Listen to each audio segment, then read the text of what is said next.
Hindustan live today के भक्ति में शक्ति विशेष कार्यक्रम में देखिए शारदीय नवरात्रों की पूजन विधि, घट स्थापना समय, पूजन समय और देवी के 9 स्वरूपों की पूजा का महत्व।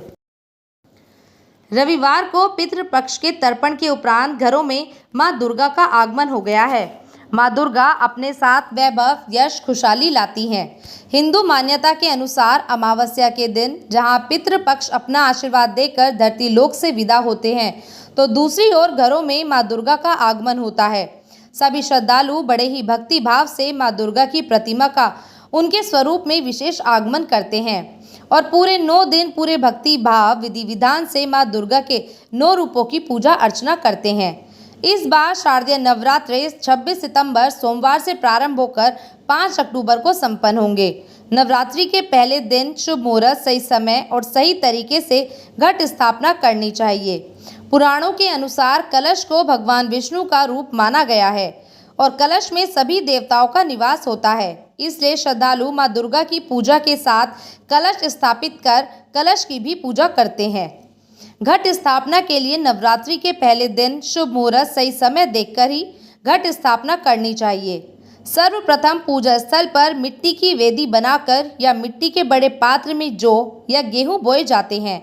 एक और कलश या मिट्टी का पात्र लें और उस पर मोली बांधकर तिलक लगाएं। उसमें जल भरें व कलश में अक्षत, सुपारी व सिक्का आदि डालें।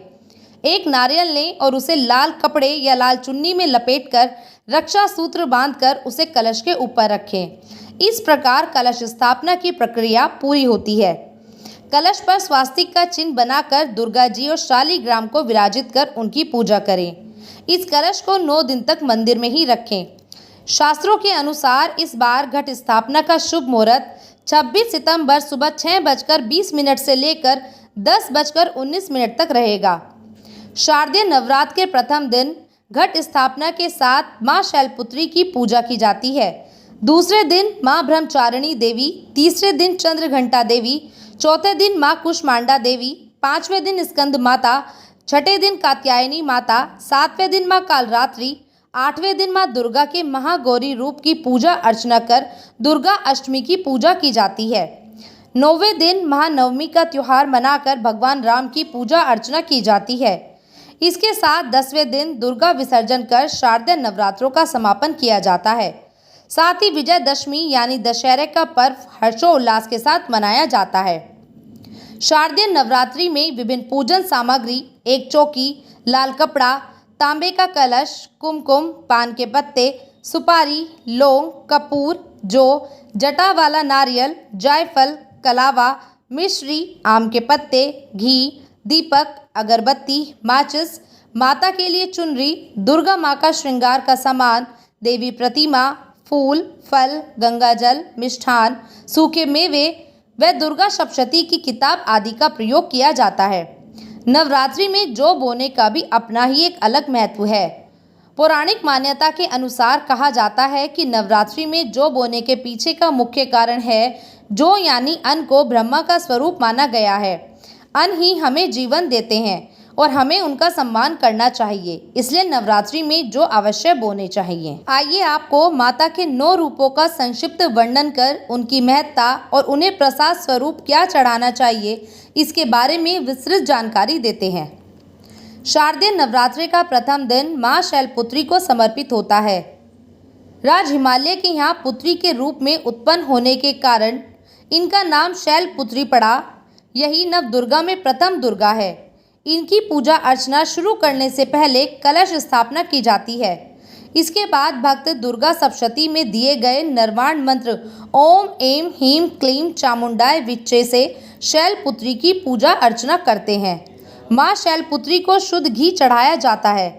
ऐसा माना जाता है कि शुद्ध घी अर्पित करने से भक्त कोरोना वायरस से मुक्त जीवन मिलता है।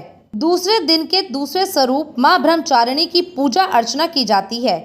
यहाँ ब्रह्मा का अर्थ तपस्या है, ब्रह्मचारिणी का अर्थ तप का आचरण करने वाली है। ब्रह्मचारिणी देवी का स्वरूप पूर्ण ज्योतिमय और भव्य है। माँ ने भगवान शिव को पति रूप में प्राप्त करने के लिए घोर तपस्या की थी। इसी वजह से उन्हें इस सारणी नाम से जाना जाता है। माँ ब्रह्मचारिणी को शक्कर अर्पित किया जाता है। कहा जाता है कि शक्कर अर्पित करने से मां परिवार के सभी सदस्यों की लंबी उम्र का आशीर्वाद देती है। नवरात्र का तीसरा दिन मां चंद्र घंटा को समर्पित होता है। जिनकी घंटा में स्थिति होती है उन देवी का नाम चंद्र घंटा है। मां की तीसरी शक्ति ज्ञानी की चंद्र घंटा शक्तिदायक और कल्याणकारी है। कहते हैं मां चंद्र घंटा को खीर अत्यधिक सर्वप्रिय है और वह सभी पीड़ा को दूर करने के लिए जानी जाती है। इसलिए मां चंद्र घंटा को खीर का भोग लगाना चाहिए। चौथे दिन मां कुष्मांडा की पूरी विधि विधान से पूजा अर्चना की जाती है। आते हैं त्रिविध ताप युक्त संसार जिनके उदर में स्थित है, वह देवी भगवती कुष्मांडा कहलाती है। यह माता का चौथा स्वरूप है। कहते हैं कि जब सृष्टि का अस्तित्व नहीं था, चारों ओर अंधकार ही अंधकार था, तब कुष्मांडा ने ब्रह्मांड की रचना की थी। इससे पहले ब्रह्मांड का कोई अस्तित्व ही नहीं था। श्रद्धालु अपनी बुद्धि और निर्णय लेने की क्षमता में सुधार के लिए मां कुष्मांडा को मालपुए का भोग लगाते हैं। पांचवा दिन मां दुर्गा के स्कंद माता रूप की पूजा अर्चना की जाती है। छंदों में श्रुति के अनुसार भगवती शक्ति से उत्पन्न हुए सनत कुमार का नाम स्कंद है। उनकी माता होने से स्कंद माता कहलाती है। मां का यह रूप उदार और सहनशील है। इनकी उपासना नवरात्रि के 5वें दिन होती है। इस दिन साधक का मन विशुद्ध चक्र में होता है। मां की गोद में भगवान स्कंद जी बाल रूप में बैठे रहते हैं। केला देवी स्कंद माता का प्रिय फल है, इसलिए 5वें दिन स्कंद माता को केले का भोग लगा परिवार में सुख शांति एवं अपने बच्चों के उज्जवल भविष्य के लिए प्रार्थना की जाती है। छठा दिन मां कात्यायनी को समर्पित है।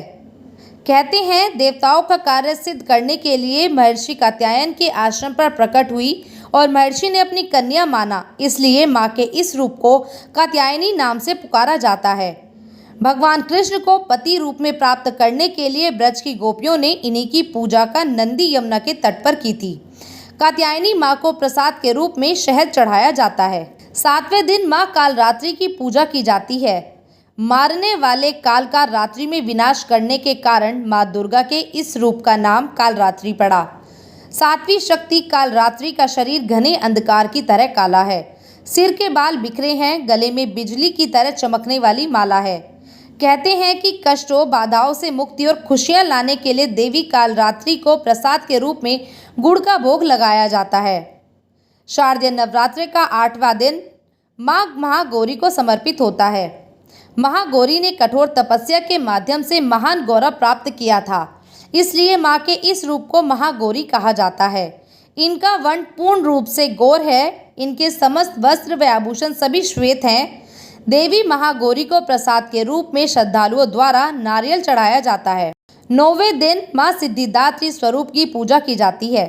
सिद्धि यानी कि मोक्ष देने वाली होने के कारण दुर्गा मां के इस रूप का नाम सिद्धिदात्री पड़ा। कहते हैं प्राकृतिक घटनाओं से सुरक्षा के लिए देवी सिद्धिदात्री को तेल चढ़ाया जाता है, ताकि मां अप्राकृतिक घटनाओं से सबकी सुरक्षा कर सके, वह सब पर अपना आशीर्वाद बनाए रखें। शारदीय नवरात्र में श्रद्धालु दुर्गा सप्तशती के संपूर्ण अध्यायों को पढ़कर मां दुर्गा से उनके परिवार एवं देश में सुख शांति कल्याण व माता का आशीर्वाद भक्तों पर बना रहे, इसकी मनोकामना करते हैं। इसके उपरांत 9 दिन बाद मां की पूरे विधि विधान के साथ पूजा अर्चना कर अष्टमी और नवमी तिथि को छोटी कन्याओं को मां दुर्गा के 9 स्वरूप मानकर उनकी पूजा अर्चना कर उनको भोजन कराया जाता है। कन्या पूजन का भी अपना ही एक विशेष महत्व है। धार्मिक मान्यता के अनुसार एक विशेष उम्र तक की कन्याओं का पूजन करना अधिक शुभ फलदायी माना जाता है। अतः कन्या पूजन में कोशिश करें कि 2 साल से लेकर 10 साल तक की कन्याओं का पूजन किया जाए। शास्त्र कहते हैं कि नवरात्रि में छोटी से छोटी कन्या एक तरह की अव्यक्त ऊर्जा की प्रतीक होती है और उसकी पूजा करने से यह ऊर्जा सक्रिय हो जाती है। इनका पूजन करने वाले को देव शक्तियों का आशीर्वाद मिलता है। जहां एक और 9 कन्याओं को देवी का स्वरूप मानकर पूजा जाता है, वहीं 9 कन्याओं के साथ एक बालक की पूजा करनी भी आवश्यक होती है। 9 कन्या देवी के 9 स्वरूप के रूप में मानी जाती है। वैसे ही बालक को बटुक भैरव व लंगूर के रूप में पूजा जाता है। अष्टमी और नवमी को कन्याओं को यथाशक्ति अनुसार भोजन कराना चाहिए। माँ भगवती को खीर, मिठाई, फल, चना, मालपुआ प्रिय है। इसलिए कन्या पूजन के दिन कन्याओं को खाने के लिए पूरी, चना और हलवा दिया जाता है। कहा जाता है कि माँ को पूरी, हलवा, चना सर्वप्रिय है। इस दौरान यह भी ध्यान रखना चाहिए कि भोजन में लहसुन, प्याज का इस्तेमाल न हो। कन्याओं व लंगूर को भोजन करा उन्हें यथाशक्ति भेंट और उपहार देकर विदा करना चाहिए। सर्वप्रथम छोटी छोटी देवी स्वरूप कन्याओं के पैरों में आलता लगाकर पूजन करने के बाद ऋतुफल, खिलौने या अन्य वस्तु देने के साथ नारियल, केला या पेड़ा देने के बाद कुछ दक्षिणा भी देनी चाहिए। कन्याओं के पैर छूकर उनसे आशीर्वाद लेकर विदा करना चाहिए। ऐसा कहा गया है कि विधि विधान से कन्या पूजन करने से नवरात्र का व्रत पूर्ण माना जाता है और माता रानी प्रसन्न होकर सभी मनोकामनाएं पूर्ण करती हैं।